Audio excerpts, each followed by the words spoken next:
Hey, Liberal Dan here with Liberal Dan Radio, talk from the left, that's right, Wednesdays at 8 p.m. Central on blogtalkradio.com/liberaldan. I've done several videos on my channel on the upcoming Kyle Rittenhouse trial. I don't want this to be the only subject that this channel talks about. However, I did want to make at least one more video on the issue before the trial.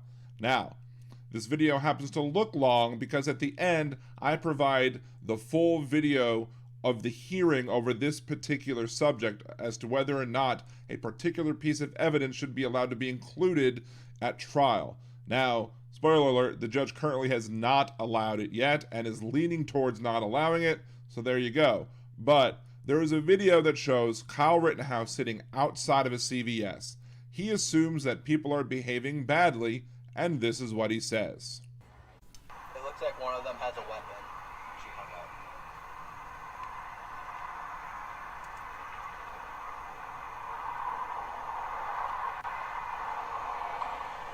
Bro, I wish I had my or I'd start shooting rounds at them. He wishes he had his effing rifle on him right now because he would start shooting rounds at them, is what he says. I spoke about this on my podcast this week.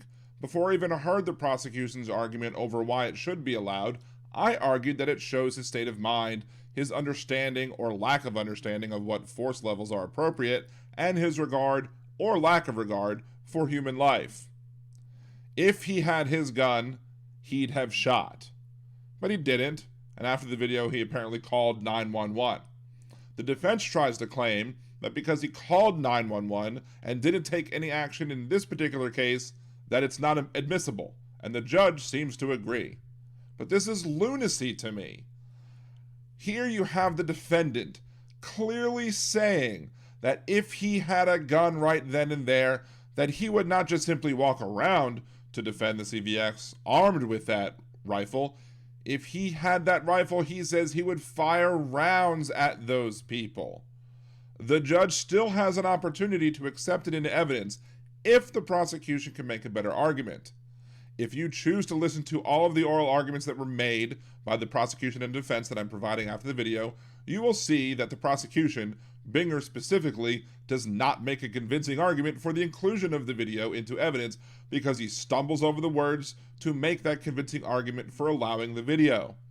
The defense and judge argue that the nights in question are so dissimilar that it doesn't allow for the evidence to be included under the evidentiary standards that are in place in the state of Wisconsin.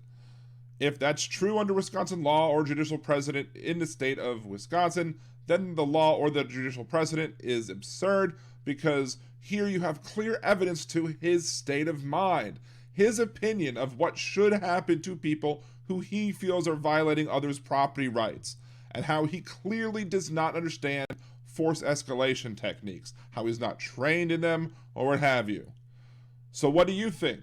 Do you believe that this evidence should be included and that the jury should be allowed to think for themselves and determine the relevance of this video, and if it should come into play when determining if the decision that Rittenhouse made that night were reasonable decisions based off of what was going on around him? Or do you believe that the video shouldn't be admitted in court, and why or why not? Leave your comments below, and please remember to like and share the video and subscribe to the channel as well. Thank you very much, have a good day, and as I said, here are the proceedings of if this video should be included or not. Thank you. The state's second motion to omit other acts evidence, reporting about an incident that is claimed to have occurred on the 10th of August involving an incident outside a CVS.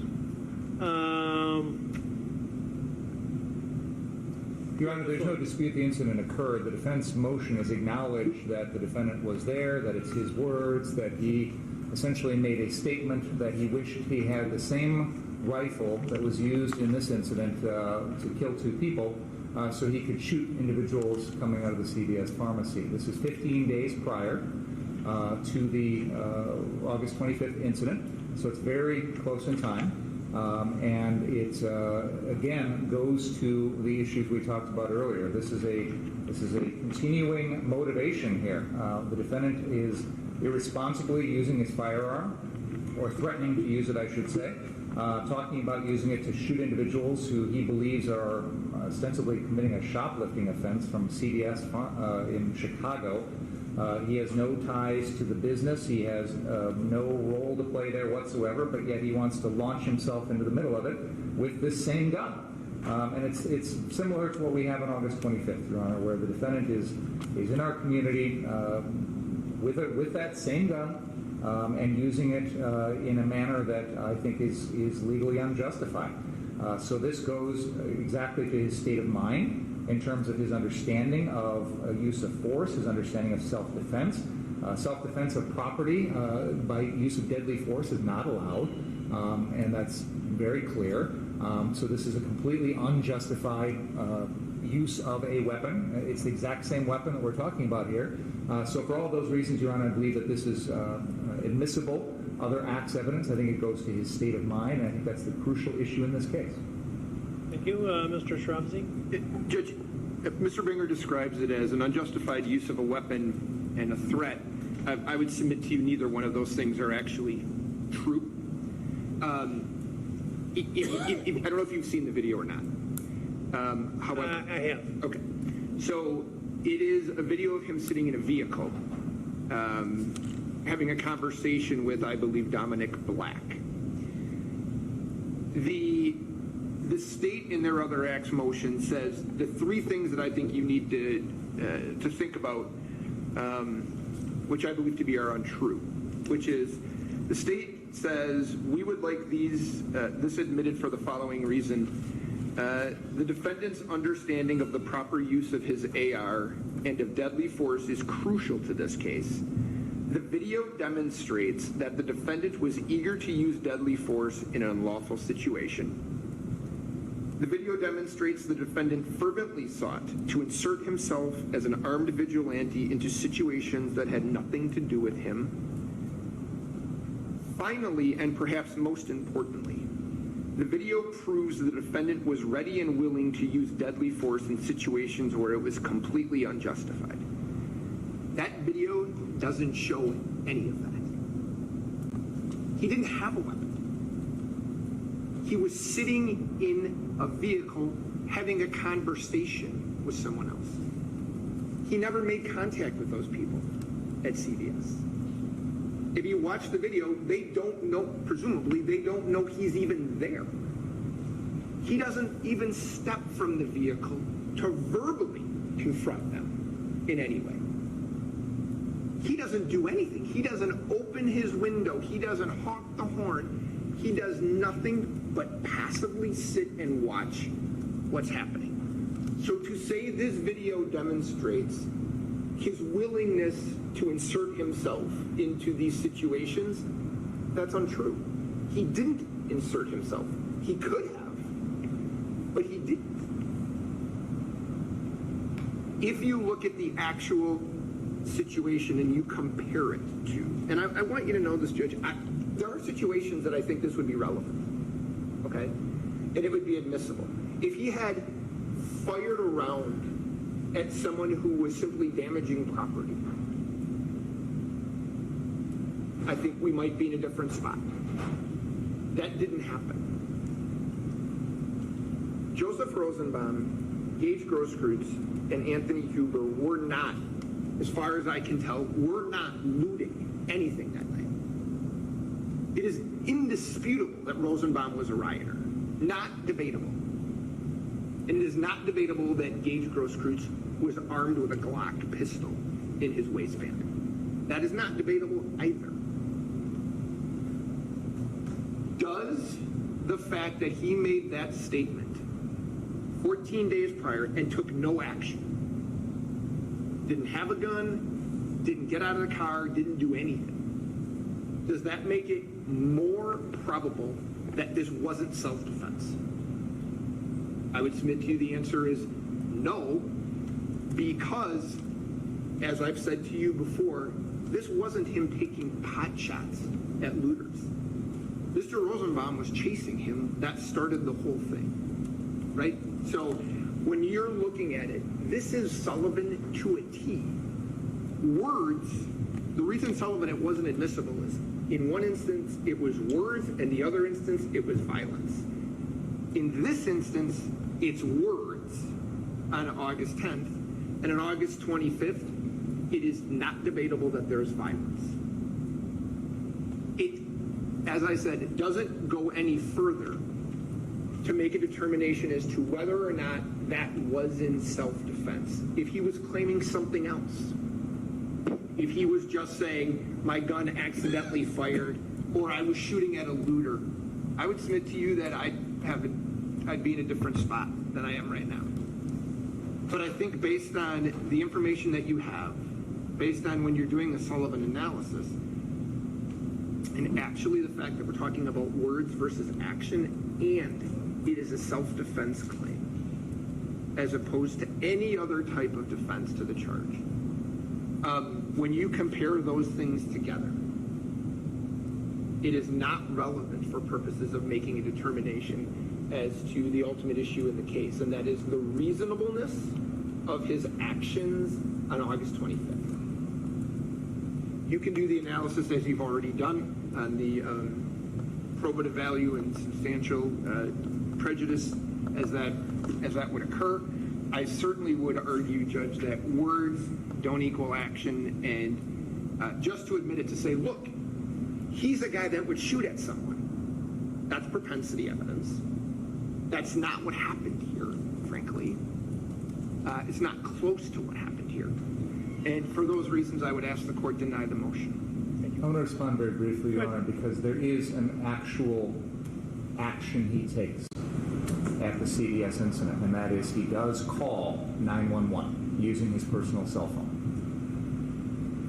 while he's watching this incident. Now, he doesn't know what's going on. He doesn't know what these people are doing. He's sitting in a car across the street. He doesn't talk to anybody. No one asks him to call 911. He thinks he sees a crime. His response, in part, is to call 911. His response is also to say, I wish I had my gun so I could shoot these people.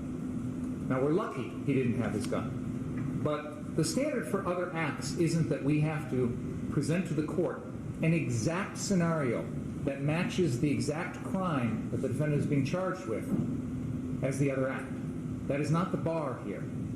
Nor is the fact that these are simply words a bar to admission. For example, if the defendant had said, I'm going to kill Joseph Rosenbaum 15 days before August 25th, and then kills Joseph Rosenbaum, that would be admissible.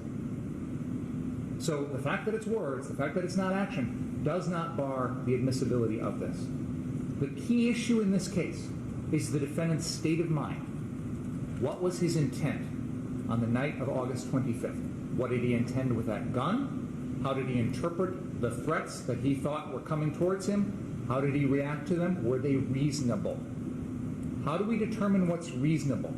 We look at the incident, we look at the defendant's state of mind, we look at his motivations, his intent, his knowledge, all of those things. We don't have a lot of insight into that. The defendant has not given a statement. We don't have a lot of history here, one way or the other. I have sought in my prior other acts motion, and the court has ruled on it, to give some context to the jury as to the defendant's state of mind. This is also part of that. And I acknowledge the court's ruling on my prior other acts motion. The court has denied that, made some rulings on that. This is unquestionably a far more powerful other act. It is a more relevant one. It goes more strongly than even the prior motion to the Sullivan factors, to the relevance, and in terms of undue prejudice here, that is absolutely not even a factor here, because we're talking about the same gun, we're talking about the defendant's own words, we're talking about close in time, so it's not a question of undue prejudice here. This is giving the jury an honest insight into the defendant's state of mind to determine what his subjective beliefs were, to determine what a reasonable person would do. This is information the jury should have when making those determinations. Now, the court can make a limiting instruction on it. The jury can give it the weight that they feel that it deserves, but they deserve to hear the truth about what the defendant was thinking and what his intent was with this weapon. And let's put this in a larger context, Your Honor, because this was a weapon that he purchased a few months prior. I believe it was in May of 2021. My understanding from the evidence in this case is that he had gone up somewhere in Wisconsin, fired that weapon one time, ever, prior to August 25th. So he's here on August 10th. He's wishing he had the gun. He doesn't have the gun. It's not in his possession because he can't take it to Illinois. He doesn't have a firearms owner ID card. He can't get one because he's not 18. He's storing the gun at a friend's house here in Kenosha, and he's limited in terms of his access to it.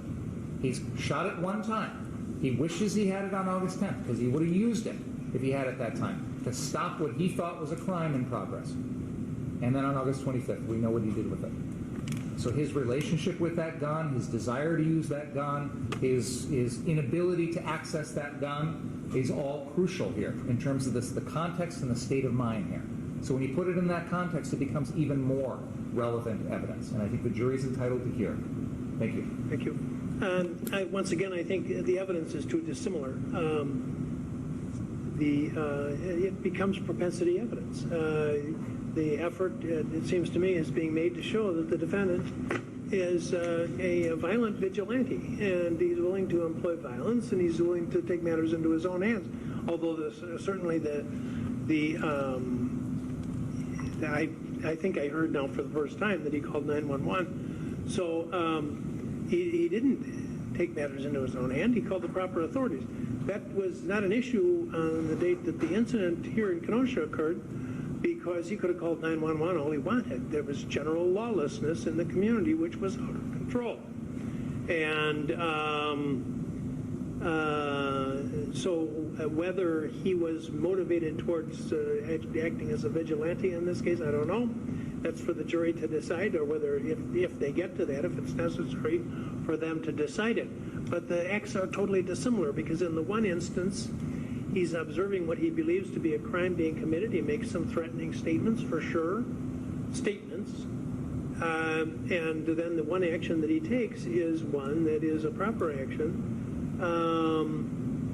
The incident in Kenosha, from what I've heard, and I haven't heard what the defense has claimed here, contradicted, is that the incident, I don't want to say started, but the last moments of prior to the shooting, it consisted of the defendant taking a fire extinguisher to try to assist with extinguishing some blazes. I know that, there was the night that the furniture, I think it was a furniture store on 60th Street and the Department of Corrections building, the firefighters never showed up. I mean, you could call 911 all you wanted. There was no law and order. And I'm certainly not condemning the local authorities here. The police and the fire and the sheriffs acted very bravely, and the people who assisted them. There was simply inadequate personnel to deal with the emergency here. So whatever the defendant's conduct was has to be examined in that light. And whether he assumed a role he ought not have, or whether he did, that's for the jury to sift through. But an incident that occurred in a peaceful setting where he saw something he believed to be criminal taking place and made some really threatening remarks. Threatening is probably the wrong word. There's certainly statements that could be illustrative of his will and wishes at that time, for sure. And then ultimately took the correct action versus an incident which is ongoing here in Kenosha in a lawless setting in which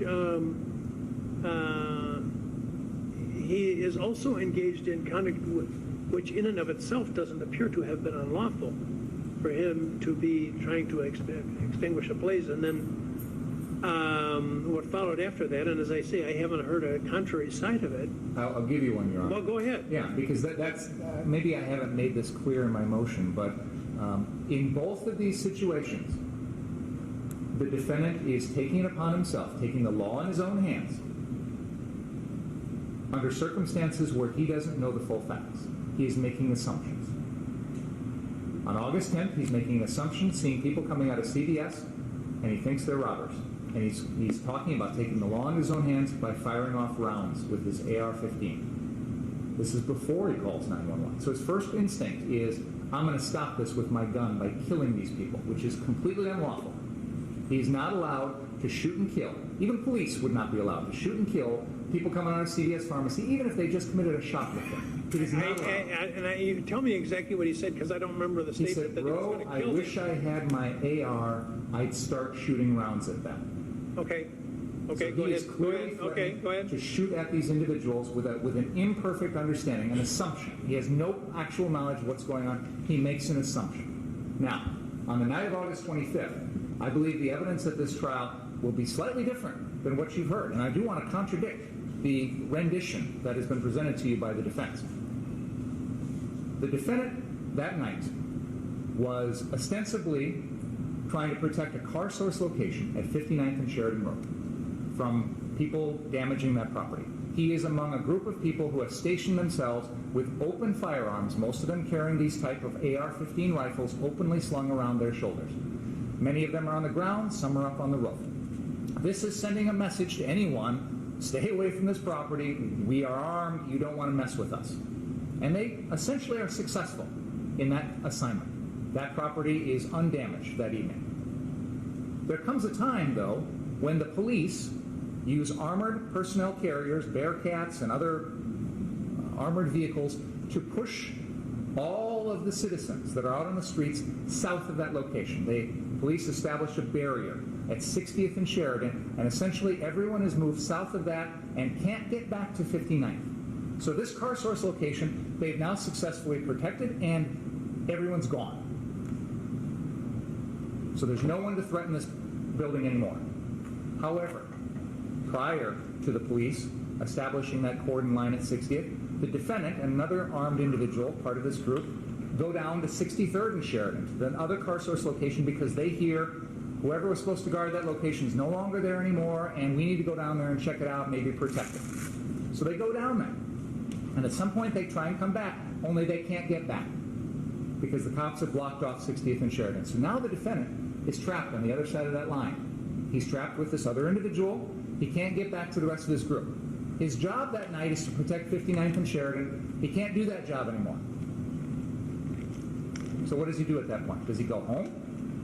Does he say, okay, it's 11:30 at night, my job is done, I'm gonna get out of here? No.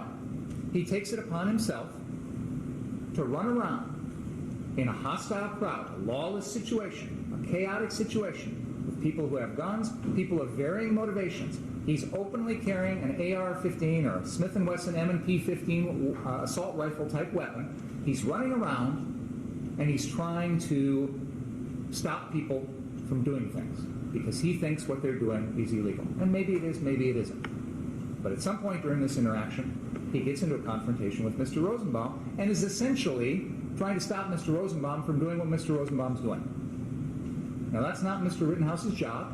He's 17. He's not a law enforcement officer. He's not deputized. He's got no training. But he takes it upon himself to take the law into his own hands to confront Mr. Rosenbaum because he thinks Mr. Rosenbaum is doing things he shouldn't do. And this fire extinguisher that he's carrying it along, pursuing Mr. Rosenbaum with the intent of stopping Mr. Rosenbaum from doing whatever he was going to do. And that's what leads to that confrontation.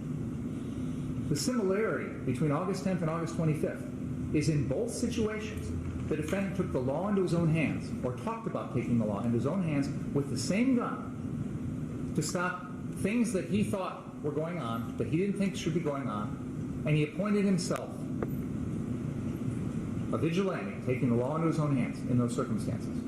They are identical in that respect. And when we talk about the defendant's motive and intent that night, this is crucial to the case because that is exactly what he's going on. And the defense will have testimony on this. They will say, Mr. Rittenhouse was trying to stop these people. He was concerned about looters. He was concerned about fires. He's going to put them out with the fire extinguisher. He's going to stop these bad people from doing bad things, or so he says. Except that that's not his job. Nobody asked him to do that. He's got no legal authority to do that. His job was done. 59th and Sheridan was no longer in any danger. Go home. But he didn't. He was isolated. He was cut off from the rest of his crew. He was running around with an assault rifle type weapon, a very threatening, aggressive weapon, one that deters people. It is designed to deter people. It is designed to threaten others, to let them know, don't mess with me, look what I've got. Other people that night are carrying around semi-automatic pistols, Glocks, which you can conceal and hide. Other people can't see it. It's not designed to tell people, go away. It's not designed to tell people, leave me alone. You carry around an assault rifle like this, you're sending that message to other people. That's what the defendant was doing. Running around in all this, taking on this responsibility, which he had no lawful authority to do, and making assumptions about what Mr. Rosenbaum was going to do next, or what he shouldn't have been doing, and then confronting Mr. Rosenbaum about that. That is the context here, Your Honor. And the August 10th incident is exactly the same in that respect.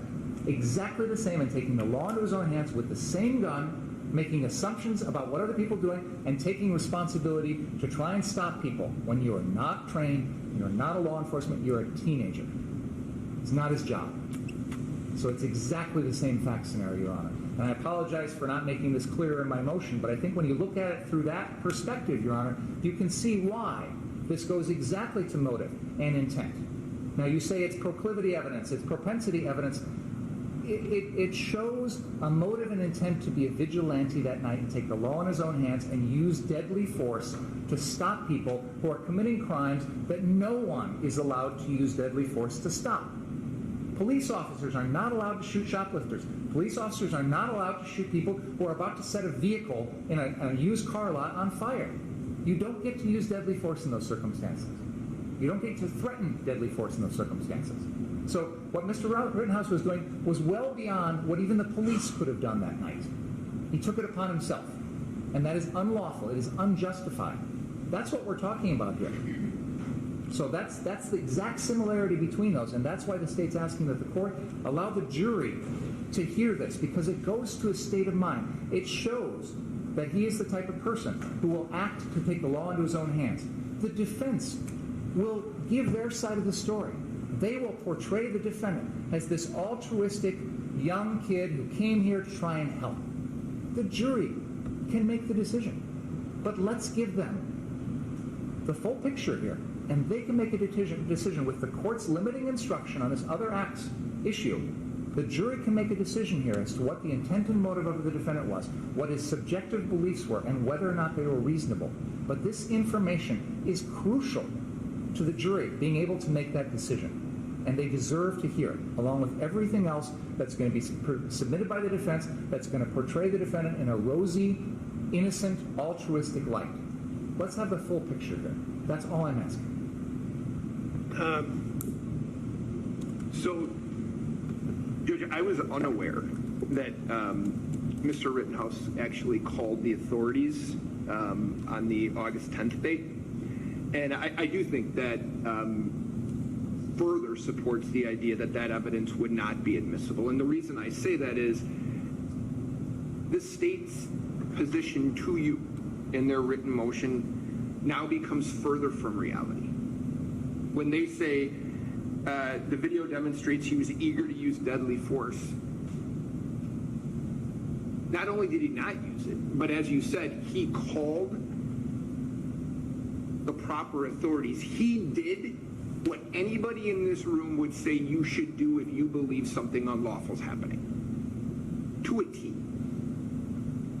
He didn't threaten anyone because no one who was apparently looting or whatever they were doing was aware of him. The real difficulty I'm having in accepting Mr. Binger's statements are, if we're going to be honest about this, it is not debatable that Kyle Rittenhouse is running to put out a fire. If you're telling me that he is now inserting himself into an unlawful position, we encourage people. I would argue that we would encourage people to put out fires. But I'm not clear, listening to Mr. Binger, whether he was disagreeing with the statement that the accused was moving towards putting the fire out, or whether he just said he should have gone home. Are you claiming that he was not attempting to use the extinguisher to put out the fire, or Yes. intending to do so? What I'm saying is that in the circumstances before the ultimate confrontation between the defendant and Mr. Rosenbaum, that Mr. Rittenhouse was pursuing Mr. Rosenbaum. Mr. Rosenbaum had not, in fact, done anything. They hadn't even gotten to the 63rd and Sheridan Road car source location. Mr. Rittenhouse had a fire extinguisher. He was carrying it along, pursuing Mr. Rosenbaum, and I believe that he was assuming. Wait a minute.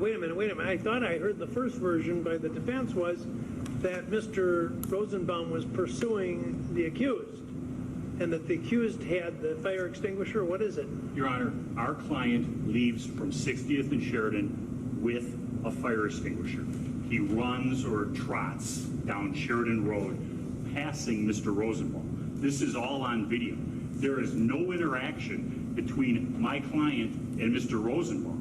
Then Mr. Rosenbaum gives chase, and it's in the video where Kyle drops the fire extinguisher right as he enters the lot of car source number 3, with Mr. Rosenbaum in hot pursuit of my client. There's nothing on the tape, any tape I've seen. If they have something I haven't seen, I'd love to see it, where he has any interaction with Mr. Rosenbaum. And the state says that he was down there earlier with Mr. Balch. I don't know when they're talking about, but when he left the 59th Street car source and went down, the whole thing is on video. He goes to that parking lot, which would be the southwest corner of 60th and Sheridan. There's somebody who confronts Kyle, and he walks away from them, goes over to the gas station. That's where the call comes in. He's never down to the 63rd Street car source. He never has any interaction with Mr. Rosenbaum until Mr. Rosenbaum gives chase to Kyle. That's all on video. That is actually not, and I'll submit that Mr. Richards is right. He hasn't seen what I'm referring to, although he's got access to it. But on this particular evening, the FBI had a fixed-wing aircraft hovering above Kenosha. We have the footage from that. Counsel can obtain it from Joint Services. I emailed Counsel a few weeks ago and let him know about it. Yesterday. What it shows. Yesterday. No, I can pull up the email, Mark. I emailed you several weeks ago and let you know about it. The video is an infrared video, and what it shows is let's get settled when you sent it to him. I haven't received it yet. We're picking it up after today's hearing. But I mean, when were you notified that it's available? I emailed Mr. Richards on Pardon me? September 3rd. September 3rd, Your Honor, and this was also Okay. emailed to me directly. Okay. And I was out of the office. For Go ahead. What that footage shows, and it's an infrared video because this is nighttime, so infrared is the best way to capture what's going on. What it shows is Mr. Rosenbaum running south towards the 63rd Street car source location. Behind him, probably 20 to 30 feet, is the defendant. Mr. Rosenbaum, upon reaching that location, immediately runs near a parked car. Mr. Rittenhouse follows him, runs to the other side of that parked car, and appears to turn and confront Mr. Rosenbaum. I will note that where Mr. Rittenhouse stops near that parked car is exactly where that fire extinguisher is later found. Okay? So, Mr. Rosenbaum hadn't even gotten to that car source yet. Hadn't had the opportunity to do anything, hadn't done any fires, done any property damage, did nothing. Mr. Rittenhouse is following him with the fire extinguisher, probably because he thinks Mr. Rosenbaum is going to do something. But Mr. Rosenbaum never does. What happens is when they arrive at the car source location, Mr. Rittenhouse turns and confronts Mr. Rosenbaum from across this parked car, says something to him. Of course, we can't see, it's a video from an airplane, so we don't know what happened, but we know immediately upon that confrontation, Mr. Rosenbaum then runs around behind the parked car, and the chase starts at that point in the parking lot. But prior to that, Mr. Rosenbaum was running first, Mr. Rittenhouse was running after him. And I would note, he's running after him with an AR-15 rifle, openly displayed. And Mr. Rosenbaum at no time has a weapon in this entire incident. We know this because obviously the defense wanted to introduce that he was trying to get a weapon. So he never had a weapon at any point. So Mr. Rosenbaum is being chased by an armed individual who is assuming Mr. Rosenbaum's going to do something wrong and wants to stop him, and does in fact confront Mr. Rosenbaum at that parking lot. That is the context here. And the FBI video gives us the context here that we didn't previously have. Okay, and you said that Mr. Rosenbaum then circled the car, and then the chase began, and who's chasing whom? At that point, then, Mr. Rosenbaum goes around behind the car, starts to chase Mr. Rittenhouse. They run into the street briefly, then cut across the car source parking lot. It's at that point that Mr. Rosenbaum throws that plastic bag towards Mr. Rittenhouse. They then run in between some parked cars, and Mr. Rittenhouse shoots and kills Mr. Rosenbaum. Well, I still think they're dissimilar incidents. I think that I don't think that they're going to be helpful to the jury in deciding whether the actions of the accused constituted lawful self-defense. The events are so totally dissimilar, and it comes down to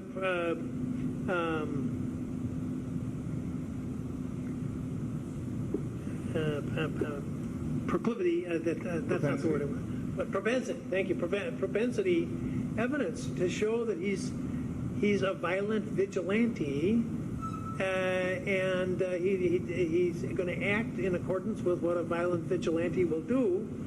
And the incidents are so dissimilar. It seems to me that, but on this one, I think I'm going to withhold a final decision with a bias towards refusing the receipt of the evidence. And so we can talk about this further at the time of the trial when I've heard more, and perhaps seen some of the footage that you lawyers have been talking about, so I have a more complete understanding. But at this point, if I had to make a decision, and I don't, because this is admissibility, I would deny this admission of this evidence.